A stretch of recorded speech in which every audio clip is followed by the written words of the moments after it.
हनुमान जी का जन्म स्थान भारत में अनेक स्थानों पर माना जाता है।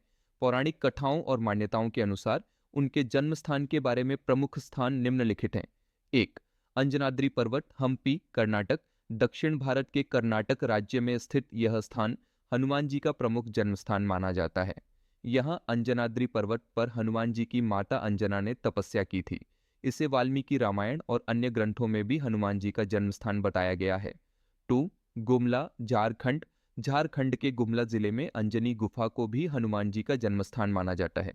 यहाँ अंजनी माता और बाल हनुमान की मूर्तियां हैं। 3. नासिक, महाराष्ट्र। महाराष्ट्र में त्र्यंबकेश्वर के पास स्थित अंजनेरी पर्वत को भी हनुमान जी का जन्म स्थान माना जाता है।